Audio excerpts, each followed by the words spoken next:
কালি আলোচনা কৰা প্ৰশ্নকেইটাৰ পিছৰ পৰা আজি আলোচনা কৰিম প্ৰফিট এণ্ড লছৰ এইটো প্ৰশ্ন চাওক কি দিয়া আছে যে a discount of 40% on the mark price of a trouser enables Ajit to purchase a shirt also which cost him rupees 320. How much did Ajit pay for the trouser? কি দিয়া আছে যে অজিতে কি কৰিলে আপোনাৰ এটা ট্ৰাউজাৰ কিনিলে যদিকে 40% ডিসকাউন্ট দিলে আৰু সেই 40% ডিসকাউন্টৰ পইচাটো মানে কি কৰিলে তেওঁ এটা শাৰ্ট কিনিব পাৰিলে যেটো শাৰ্টৰ দাম আছিল আপোনাৰ 320 এতিয়া খুদিছে যে ট্ৰাউজাৰটোৰ দাম আসলে কিমান আছিল এতিয়া ধৰক ট্ৰাউজাৰটোৰ দাম যদি আপোনাৰ 100 টকা আছিল 40% যেটো ডিসকাউন্ট দিলে গতিকে তাৰ ট্ৰাউজাৰটো কিনিলে আপোনাৰ 60 টকা কিনিলে আপোনাৰ ট্ৰাউজাৰটো হয়নে আৰু যেটো আপোনাৰ 40 টকা যেটো ৰেহাই দিলে এই 40 টকাৰে যদি তেওঁ কি কৰিব পাৰিলে এটা শাৰ্ট কিনিব পাৰিলে মানে ট্ৰাউজাৰটোৰ দাম আপোনাৰ 100% আছিল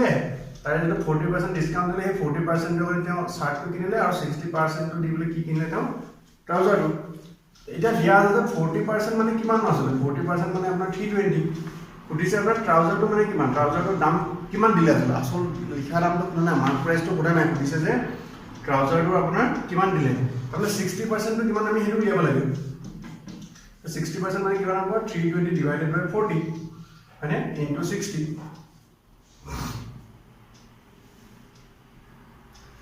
কিমান হ'ব দিয়া এটো 8 into 480 option A এটো প্রশ্ন সার্কেট কি দিয়া আছে যে a person who bought an article for rupees 900 keeps his mark price such that his profit percentage and discount percentage each is equal to 10%. The mark price of the article is মানে এজন মানে কি কইলে এটা বস্তু তেও কি কইছে 900 টাকাত কিনিছে 900 টাকাত কিনি কি কইলে তেও দামটো এনেকৈ বহাই ৰাখিছে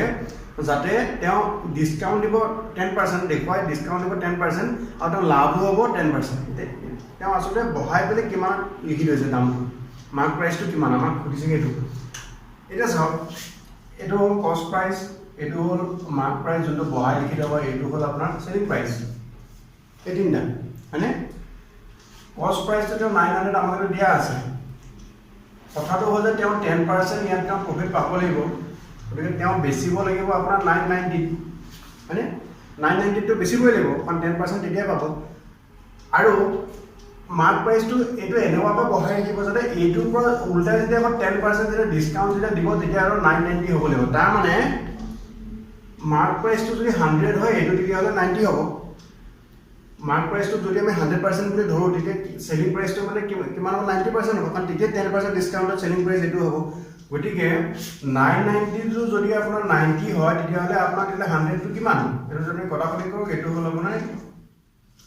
অটো এটো হল 11 তাৰ মানে আপোনাৰ মাৰ্ক প্ৰাইসটো কিমান হ'ব 11 তবে সহজ প্ৰশ্নটো যিমান দীঘল এটো পঢ়োতে যিমান সময় লাগিব পঢ়োতে তাতকে কম সময় লাগিব কাৰণ পৰীক্ষাত কৰিলেতো আমি এইবিলাক মাৰ্ক সেলিং প্ৰাইস এইবিলাক আমি লিখি নাথাকো মুখতে ওলাব আমাৰ তাৰমানে কি বুলি বুজিম যে 900 টো 10% লাভ লাগিব না 900 10% 90 গতিকে 990 টো বেছিকৈ লাগিব তো 990 টো আমাৰ কি হ'ব মাৰ্ক প্ৰাইসৰ 90% 10% ডিসকাউন্ট দিব সেইটো যদি 90 হয় তেতিয়া 100 টো কিমান কটাকটি কৰিলে আমাৰ মনতে ওলাব এইটো অংক দেখাত যিমান টান যেন লাগে আসলে কিমান টান নহয় তাৰ কাৰণে কি হ'ব লাগিব আপোনাৰ কনসেপ্টটো কমপ্লিট ক্লিয়াৰ থাকিব লাগিব এটো প্ৰশ্ন চাওক এনেকুৱা ধৰণৰ প্ৰশ্ন সাধাৰণতে দেখিব পোৱা যায় এটো আপুনি অলপ একেবাৰে সহজতে ধৰিব নোৱাৰে এটো অলপ আপোনাৰ মডাৰেট লেভেলৰ কোৱেশ্চন একেবাৰে টানো নহয় কি দিয়া আছে যে বাই selling 12 oranges for rupees 10 a man loses 20%. How many oranges for rupees 10 should he sell to get a gain of 20%? এটা কথাটো হল যে কি দিছে যে 10 টকা তেওঁ 12টা কমলা যেতে বেচিলে 20% তেওঁ লস হল 10 টকা যেতে 12টা দিলে তেওঁ 20% লস হল তে কথাটো হল যে 10 টকা তেওঁ কিমান টাকা ভাগ লব মানে এটা 10 টকা তেওঁ কিমানটা দিব যাতে তেওঁ 20% টো লাভ হয় ইয়াত এটা চাওক আপোনাৰ 12টা কমলা দাম আপোনাৰ 10 টকা এটো যদি আপুনি এটাৰ দাম যদি উলিয়াবলৈ যায় এটাৰ দাম যদি উলিয়াবলৈ যায় আকৌ আপোনাৰ প্ৰতিটোতে 20% কে যদি তেওঁ যদি লাভ যদি উলিয়াবলৈ যায় 10 টকা কিমানটা দিব তেনেকৈ যদি কৰিবলৈ যায় আপোনাৰ কি হ'ব এটো বহুত দিগলীয়া হ'ব আপুনি cost price selling price profit loss এই কথাটা আপুনি যদি কমপ্লিট পাৰ্সেন্টেজৰ যদি বস্তুটো যদি বুজি পায় তেতিয়া হলে এটো কৰোতে আমাৰ বেছি সময় নালাগিব কথাটো চাওক কি দিয়া আছে তে ভাগটো তেওঁ 10 টকাতে দিব 10 টকাই বেছিব কাৰণ প্ৰথমতে তেওঁ 12টা দিছিলে এতিয়া তেওঁ কি কৰিব 12টাতকে তেওঁ কমাব যাতে তেওঁ কি হয় 20% যাতে লাভ হয় যেটো প্ৰথমতে তেওঁ 20% লস হৈ আছে তাৰমানে চাওক 10 টকা যেতিয়া তেওঁ বেচিছিলে তেওঁ এইটো 10 টকাটো তেওঁ কি হ'ল এই 10 টকাটো আসলে তেওঁ 20% লস হ'ল মানে 10 টকাটো 80 মানে 10 টকাটো মানে তো 80% এ পালে তো যিমান টকা খৰচ কৰিছিলে 10 টকাটো 80% এ পালে মানে গতিকে আসলে হে 12টা কমলা কিনা দামটো কিমান আছিল 100% 100 আপুনি ইনটু কৰক ইয়াত ইনটু এইটো হলে কিনা দামটো ওলাই গ'ল এতিয়া মানে 10 টকা তেওঁ বেচিলে কিন্তু কথাটো হ'ল 10 টকা বেচিলে তেওঁ 20% যেটো লস হ'ল মানে 80 10 টো মানে 80 ভাগ 80% গতিকে তেওঁ আসলে 100 টো কিমান আছিল কিনা দামটো কিমান আছিল আমি কিনা দামটো উলিয়ালো এতিয়া কথাটো হ'ল তেওঁ লাভ লাগে 20% তাৰমানে এইটো এতিয়া 100% এ হৈ আছে তেওঁ লাভ লাগে 20% মানে তেওঁ বেচিব কিমান 120 ইয়াত দিয়ক এইটো এতিয়া মই আপোনাক বুজাবৰ কাৰণে 100 দুটা পাতিলো যেতিয়া আপুনি পৰীক্ষাত কৰিব আপোনাকটো 100 দুটা পাতাৰ কথা নাই আপুনি ডাইৰেক্ট 10 into 80 by 120 এনেকৈ আপুনি কৰিব তেতিয়া 100 দুটা কটা কৰিয়ে যাব এইটো কৰক ইয়াতে আপুনি কাটি দিয়ক কটা গ'ল 4 কাটিলে 2 4 কাটিলে 3 30 2 কাটক 15 এতিয়া কথাটো হ'ল যে এই 12টা কমলা যেতিয়া তেওঁ বেচিব 12টা কমলা যেতিয়া তেওঁ বেচিব 12টা কম 20% লাভকে বেচিব হলে তেওঁ 15 টকাত বেচিব লাগিব 12টা তেওঁলোকে 15 টকা ভাগটো নলগাই কৈছে যে 10 টকা ভাগে লগাব কাৰণ 10 টকাৰে বেচিব 15 টকা যদি 12টা পায় তেতিয়াহ'লে 10 টকা তেওঁ কেটা দিব 10 টকা দিব আপোনাৰ 15 × 10 দুয়ে 5 কাটক দুবাৰ 5 কাটক তিনিবাৰ 3 4 4 দুগুণ 8 মানে 10 টকা তেওঁ এতিয়া দিব কমলা আপোনাৰ 8টা এইটো অংক যদি আপুনি ভালদৰে বুজি পায় নিজে যদি কৰিব পাৰে তেতিয়াহ'লে কি হ'ব আপোনাৰ এনেকুৱা ধৰণৰ যিকোনো প্ৰশ্ন আপুনি কৰিব পাৰিব আপোনাৰ কনসেপ্টটো কমপ্লিটলি চেক কৰা টাইপৰ প্ৰশ্ন এইবিলাক এটা এইটো প্ৰশ্ন চাওক কি দিয়া আছে যে a retailer gets a discount 40% on the printing price of an article the retailer sells it at the printing price his gain percentage is এটা কি হয় দোকানে আমি দোকানৰ বস্তুবিলাক আমি লিখা দামতে কিনো হয়নে আমি লিখা এটা দোকানে ক'ব যে আমি লিখা দামতে কমাব নহয় ইমানটো লিখাই আছে কিন্তু দোকানেটো আপোনাৰ লিখা দামটো কিনি নানে তেওঁটো তাতকে কমতে আনে কিন্তু আমাক বেছে আপোনাৰ লিখা দামত গতিকে তেওঁ তাতটো তেওঁ লাভ এটা হয় এটা কি কৈছে যে বস্তুটো তেওঁ যিমানটো লিখা থাকে তাতকে তেওঁ 40% ডিসকাউন্ট পায় বেচুতে কি কৰে যোনটো লিখা দাম থাকে সিমানটো বেছে তেওঁতে লাভটো কিমান হয় এতিয়া যোনটো আপোনাৰ লিখা দাম থাকে এটো তেওঁ কিনা দামটো একে কমি যাব যোনটো সেলিং প্ৰাইস হ'ব এই সেলিং প্ৰাইসটো এগেইন আপোনাৰ মাৰ্ক প্ৰাইসৰ সৈতে সমান হ'ব এটোটা এতিয়া ধৰা হ'ল লিখা দামটো 100 টকা আছে 100 টকা যদি আছে তেওঁ কিমানৰ কি বুলি কয় তেওঁ কিমানত কিনিব বস্তুটো 40 টকা যদি ডিসকাউন্ট হ'ব তেওঁ কিনিব আপোনাৰ 60 টকা 60 টকাত কিনিব বেচা সময়ত তেওঁ আকৌ আপোনাৰ 100 টকাৰে বেচিব লাভ কিমান হ'ল তেওঁ 40 টকা লাভ হ'ল 60 টকা যদি আপোনাৰ 40 টকা যদি লাভ হয় তেতিয়াহ'লে তেওঁ ইয়াত 100% মানে কিমান কটাকটি কৰি দিয়ক 2 কাটিলে 3 2 কাটিলে 2 এটো আপোনাৰ কিমান হ'ল 200 হ'ল তলত ডিভাইডেড বাই 3 এটো আপোনাৰ কিমান হ'ব 66 কইলা আপোনাৰ এটো কিমান হ'ব 198 হৈ যাব আৰু আপোনাৰ 2/3% মানে 66 টকা 3/2 ইমান টকা তেওঁ লাভ হ'ব এই বস্তুবোৰ দেখাত আপোনাৰ যিমান টান যেন লাগে সিমান টান নহয় খালি আপুনি তাৰ পাকটো আপুনি বুজিব পাৰিব লাগিব এটা এইটো প্ৰশ্ন চাওক দেখাত যদি টান যেন লাগে কিন্তু খুব সহজ প্ৰশ্ন এটা দিয়া আছে এনেকুৱা নিচিনা এটা অংক মই কালি ভিডিঅ'টো কৈ দিছিলো যদি কোনোবাই কালি ভিডিঅ'টো চোৱা নাই তেতিয়াহ'লে ডেসক্ৰিপচনত এটা লিংক আছে তাৰ পাৰ্ট 1 টো কালি ভিডিঅ'টো চাই ল'ব কি দিয়া আছে যে এজন নাৰিকলৰ পাই দেখিলে যে 2500 টা নাৰিকল বেছিয়ে তেওঁ 2750 টা নাৰিকলৰ মানে কিনা দামটো সমান পাই গ'ল মানে তেওঁ কিনিছিলে আপোনাৰ 2750 টা নাৰিকল তাৰে তেওঁ 2500 টা বেচুতে তেওঁ মূলটো ওলাই গ'ল এতিয়া কথাটো হ'ল তেওঁৰ লাভ বা লোকচানৰ পাৰ্চেন্টেজটো কিমান দেখা দেখি লাভে হৈ আছে কাৰণ 2500 টা বেচুতে যেতিয়া তেওঁ মূলধনটো ওলাই গ'ল গতিকে তেওঁৰ লাভটো কিমান হ'ব সেইটো কথা এতিয়া চাওক একেবাৰে সহজ আপোনাৰ কি আছে নাৰিকল তেওঁ কিনিছে আপোনাৰ 2750 টা 2750 টা এতিয়া যদি আমি প্ৰতিটো নাৰিকলৰ দামটো যদি আমি আপোনাৰ 1 টকা বুলিও যদি ধৰো প্ৰতিটো নাৰিকলৰ দামটো আমি যদি 1 টকা বুলিও ধৰো তেতিয়াহ'লে তেওঁ মানে মূলধন খটাইছে আপোনাৰ 2750 টকা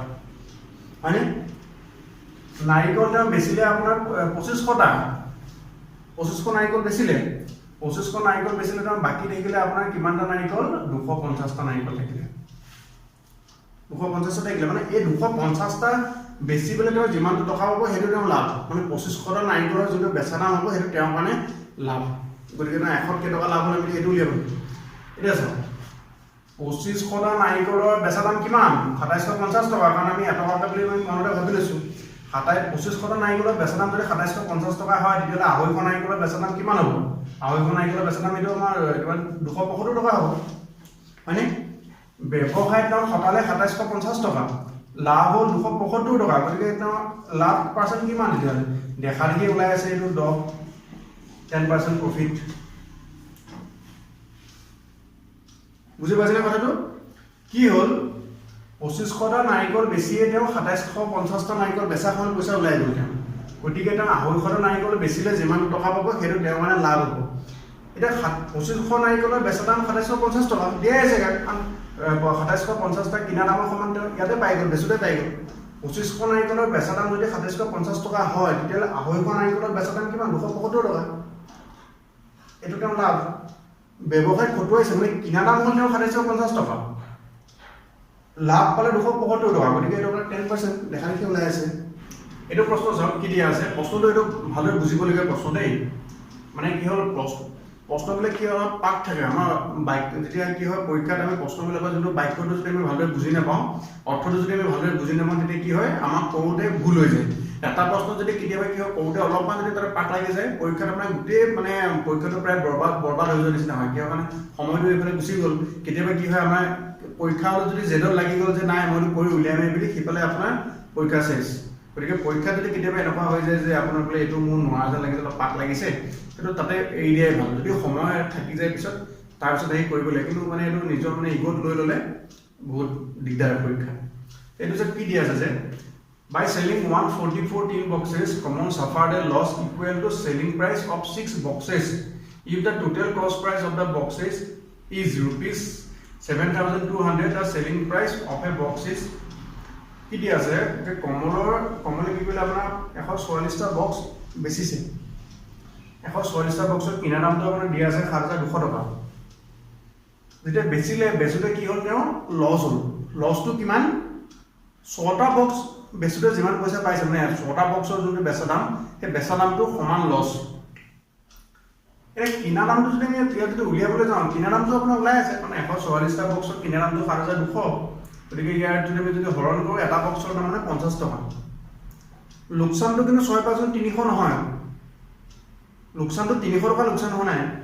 কিনা দামৰ লোকচান হোৱা নাই বুলি কৈছে কিনা লোকচানটো কিমান হৈছে যে 6টা বক্সৰ বেচা দামটো যিমান কিমানটো এতিয়া আমি উলিয়াবলৈ বেচা দামটো এইখিনিতে আসল কথাটো আহিব কথাটো একদম ভালদৰে বুজি লওক যে কি হ'ল কথাটো ব্যৱসায়ত তেওঁ টোটেল খটুৱাইছে আপোনাৰ 7200 টকা 7200 টকা যদি ওলাই যায় তেওঁ লাভ লোকচান একো হোৱা নাই তাতকৈ যদি কম হয় তেওঁ লোকচান তাতকৈ যদি বেছিকৈ পাই যায় ব্যৱসায় তেতিয়াহ'লে তেওঁটো লাভ একদম চিম্পল কথা সেইটো কথাটো হ'ল বক্স তেওঁৰ টোটেল আছিলে 144টা 144 হয়নে তেওঁ 144টা বক্স যেতিয়া তেওঁ বেচিলে যিটো তেওঁ চেলিং প্ৰাইচ আছিলে যোনটো তেওঁ বেচুতে কি হ'ল তেওঁ 7200 টকা ওলাল নাই ওলোৱা কাৰণ লোকচান হৈছে বুলি কৈছে নাই ওলোৱা এইখিনি তো কিবা এটা এমাউণ্ট এটা ওলাল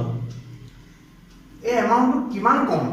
7200 টকাতকৈ এই এমাউণ্টটো কিমান কম যে 6টা বক্স বেচিলে তো যিমান টকা হ'ব সেইটো কিমান মান কম তাৰ মানে আৰু 6টা বক্স যদি বেচে কি একেটা দামতে 6টা বক্স যদি বেচে তেতিয়াহ'লে তো যিমানটো পইচা পাব এই দুইটা পইচা যেতিয়া তো টোটেল কৰিব তেতিয়া তো এই 7200 টো ওলাব তাৰমানে গম পালেনে টোটেল তেওঁ 150টা বক্স যদি বেচে সেই একেটা দামতে তেতিয়াহে তেওঁ 7200 টকা পাব গতিকে 150টা বক্সৰ বেচা দাম যদি 7200 টকা হয় তেতিয়াহ'লে এটা বক্সৰ দাম কিমান 7200 আপুনি 150 এৰে হৰণ কৰক 00 কটা হৈ গ'ল 15 কাটা 4 15 গুণ 60 এইফালে আপোনাৰ 12 120 120 মানে এটা বক্সৰ বেচা দামটো হ'ল 48 টকা এইটো যদি আপুনি বুজি পোৱা নাই আপোনাৰ যদি খেলিমেলি লাগিছে ভিডিঅ'টো পজ কৰক আকৌ এই প্ৰশ্নটো আকৌ এবাৰ চাওক এইটো এটা অতি দৰকাৰী প্ৰশ্ন এবাৰ এটা অতি সহজ অংক লৈ আহিছোঁ এইটো সহজেই কি দি আছে যে A sells an item to B at a profit of 20%, B sells it to C at a profit of 25%. If C pays rupees 225 for it, the cost price of the item for A is কি দি আছে যে এটা বস্তু A big বেচিলে 20% লাভত বিয়ে সেই বস্তুটো আকৌ চিক 25% লাভত বেছি দিলে গতিকে চিয়ে কিমান দিলে যে 225 টকা দিলে এতিয়া কথাটো হ'ল এৰ বাবে কিনা দাম সুধিছে কাৰণ এই বস্তুটো কিনি পেলাই বেচিছে আকৌ বিয়ে এৰ পৰা কিনি পেলাই চিক বেচিছে গতিকে আমাক কেতিয়াবা ইয়াতে বিটো সুধিব পাৰে এনেকুৱা ধৰণৰ প্ৰশ্ন যে বিৰ বাবে কিনা দাম কিমান এই কিনা দামটো উলিয়াব দিছে এতিয়া চাওক বস্তুটো এতিয়া আমাৰ দামটো কিমান আমি নাজানো ধৰক আপুনি এইটো যদি কষ্ট প্ৰাইচটো একো নাজানে আৰু কষ্ট প্ৰাইচটো এনেকৈ পাতিছে এইটো এ বাবে কষ্ট প্ৰাইচ এইটো কষ্ট প্ৰাইচটো এ বাবে হা তো দৰকাৰ নাই মই পাতিছোঁ এইটো বিট কিমানত বেচিলে 20% লাভত বেচিলে অৰ্থাৎ বস্তুটো তেওঁ যদি 100 টকা যদি কিনিছিলে কিমানত বেচিব তেওঁ 120 টকাত বেচিব এইটো এতিয়া কি হৈ গ'ল আপোনাৰ বিৰ বাবে কিনা দাম হৈ গ'ল এইখিনিলৈকে বিয়ে ইমানটো দামত কিনিলে তাৰপিছত কি কৰিলে বিয়ে আকৌ চিট বেচিলে কিমানত 25% লাভত তাৰমানে যদি 100 টকা দাম আছিলে কিমানত বেচিব 125 টকাত বেচিব হয়নে সমান এইটো সমান কিমান দিলে হ'ব 225 কাৰণ চিয়ে 225 টকা দিছে দাম মানে এইটো সমান আপোনাৰ 225 হ'ব তে এতিয়া এইটো যদি আপুনি কটাকটি যদি কৰে তেতিয়া কি হ'ব চাওক আমি পৰীক্ষা যেতিয়া কৰিম আকৌ আমি এইটো আপোনাৰ এইকেইটা আমি সিফালে লৈ গ'লো কিবা কৰিলোঁ তেনেকৈ কৰি থাকিলে বহুত সময় যায় তথাপিও বুজিবৰ কাৰণে মই কৰি দিওঁ চি পি ইকুৱেল কি হ'ব আপোনাৰ সিফালে যদি লৈ যাওঁ 225 ইনটু 100 বিলাক ওপৰত যাব 120 হ'ব ইনটু আপোনাৰ এইটো এই 25 যদি কাটে 25 125 যাব 5 বাৰ 25 ইয়াত যদি কাটে ইয়াত যাব আপোনাৰ 9 বাৰ হয়নে তাৰপিছত আপুনি যদি 3 যদি কাটে এইটো হ'ল 3 বাৰ 3 যদি কাটে এইটো হ'ল আপোনাৰ 40 বাৰ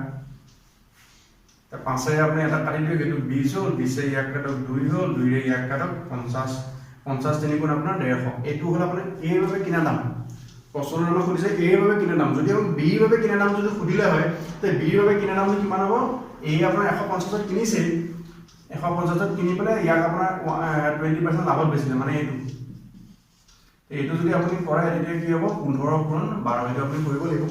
তে 15 বাৰ যদি নেওতা যদি আপোনাৰ মুখস্থ নাথাকে পৰীক্ষা যদি মুখস্থ থাকিলেও যদি খেলি মেলি লাগে কি কৰিব 15 12 যদি 10টা হয় 120 12 যদি 5টা হয় 60 120 আৰু 60 180 তাৰমানে 180 টকাত এইটো হ'ব আপোনাৰ এ বি বেচিব আৰু বিৰ বাবে এইটো হ'ব কিনা দাম যদি আপোনাৰ ইয়াতে যদি বি হ'লে হয় তেতিয়া আপোনাৰ এনসাৰটো হ'লে হয় 180 এটা এইটো প্ৰশ্ন চাওক এনেকুৱা ধৰণৰ প্ৰশ্ন আচলতে কেতিয়াবা মানে সলভ কৰিবলৈ আপোনাৰ কিছুমান ট্ৰিক থাকে কিন্তু ট্ৰিক আপোনাৰ মনত ৰখা এটা প্ৰব্লেম কি আছে যদি আপোনাৰ কনসেপ্ট যদি ক্লিয়াৰ নাথাকে পৰীক্ষা হলে যদি আপুনি ট্ৰিকটো পাহৰিলে তেতিয়াহ'লে সেইটো আপুনি কেতিয়াও কৰিব নোৱাৰে কিন্তু আপোনাৰ যদি কনসেপ্ট যদি কমপ্লিট ক্লিয়াৰ থাকে তেতিয়া আপুনি ট্ৰিকটো পাহৰি গ'লেও আপুনি কিবা প্ৰকাৰে আপুনি সেইটো উলিয়াব সেইকাৰণে মই আচলতে ট্ৰিকতকৈ মই কনসেপ্টটো ক্লিয়াৰ হোৱাত মই বেছি গুৰুত্ব দিওঁ কি দিয়া আছে ইয়াতে যে two article sold for ₹396 each on one the seller gains 10% and on other he loses 10% find his gain or loss দুটা বস্তু বেচিছে 396 কৈ 396 কৈ দুইটা বেচা দামটো হ'ল 396 এটাত কি হ'ল তেওঁ 10% লাভ হৈছে এটা 10% তেওঁ লছ হৈছে এইটো যদি তেওঁ 10% প্ৰথমটোত কি হোৱা বুলি ক'লে প্ৰথমটোত তেওঁ লাভ হৈছে লাভ যেতিয়া হৈছে তাৰ মানে এইটো তেতিয়াহ'লে বেচা দামটো তেওঁ 110 তে 100 টো কিমান আমাক লাগে সেইটো বুজি পাইছে কথাটো তাৰমানে বস্তুটো 10% লাভত বেচিলে গতিকে তেওঁ এইটো যদি বেচা দামটো আমি যদি 100 বুলি ধৰো সৰি কিনা দামটো 100 হয় তেতিয়া 110 ত বেচিছে গতিকে এইটো যদি 110 ভাগ হয় তেতিয়া 100 টো কিমান আপুনি তো কটাকটি কৰক 11 লৈকে গৈ আছে দেখিলে গম পাব 37 বাৰ যাব তো 37 10 গুণ আপোনাৰ হ'ব 360 তাৰ মানে কিনা দামটো আছে 360 লাভটো কিমান হ'ল আপোনাৰ 37 টকা সেইকাৰণে তো 396 বেচিলে মানে দ্বিতীয় আইটেমটো কি কৰিলে তাৰ 10% লছত বেচিলে তাৰ মানে যদি 100 টকাত কিনিছিলে 90 বেচিলে তো এইটো যদি আপোনাৰ 90 ভাগ হয় তেতিয়াহ'লে আসল কিনা দাম 100 ভাগটো কিমান এইটো কটাকটি কৰক 9 ৰে কাটিলে আপোনাৰ এইটো যাব 4 37 4 মানে 440 তাৰ মানে 440 টকা আছিল কিনা দাম কিন্তু লোকসান হোৱাৰ কাৰণে বেচিবলগীয়া হ'ল কিমান 396 বেচিলে কিনা দামটো 440 আছিল বেচিলে কিমানত সৰি কিনা দাম আছিল 440 বেচিলে 396 লোকসান কেই টকা হ'ল 40 টকা ওলাই আছে এতিয়া চাওক আসল কথাটো কিনা দামটো কিমান আছিল টোটেল 360 আৰু 440 মানে 0 6 10 0 7 7 মানে 800 টকা টোটেল ব্যৱসায় খটুৱাইছিলে 37 টকা লাভ হ'ল ইয়াত হ'ল 44 টকা লোকচান তেতিয়াহ'লে তেওঁ কি হ'ল লাভ হ'ল নে লোকচান হ'ল গোটেই ট্ৰানজেকশ্যনটো 37 জমা 40,000 তাৰমানে কি হ'ল 8 টকা এটা তেওঁ ধাৰ হ'ল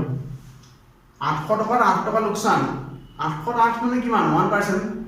মাইনাছ মানে লছ এইটো ক্যালকুলেশন কিবা কৰা দৰকাৰ আছে নেকি তথাপি এবাৰ কৰি চাও 800 টকা তেওঁ 8 টকা লোকচান গতিকে তেওঁ 100 টকাত কিমান লোকচান হ'ব এইটো আপোনাৰ কিমান হ'ব 1% কি হ'ব লছ এইটো মানে পৰীক্ষা যেতিয়া কৰিব আপুনি ইমানখিনি আৰু কৰিব নালাগে আপোনালোকে দেখিলে এইটো অলপ জাস্ট স্পিডত ক্যালকুলেশন কৰিলে আপুনি ট্ৰিক বেলেগকে মনত নৰখাকৈ আপুনি এইটো উলিয়াই দিব পাৰিব বিভিন্ন ধৰণৰ পৰীক্ষাৰ সহায় হোৱাকৈ এনেকুৱা ধৰণৰ আৰু প্ৰশ্ন লৈ আহি থাকিম গতিকে চেনেলটো সাবস্ক্ৰাইব কৰিব ভিডিওটো চাই যদি ভাল পালে কিবা এটা শিকিছো বুলি ভাবিছে ভিডিওটো লাইক কৰিব আৰু শ্বেয়াৰ কৰিব ভিডিওটো চোৱাৰ বাবে সকলোকে ধন্যবাদ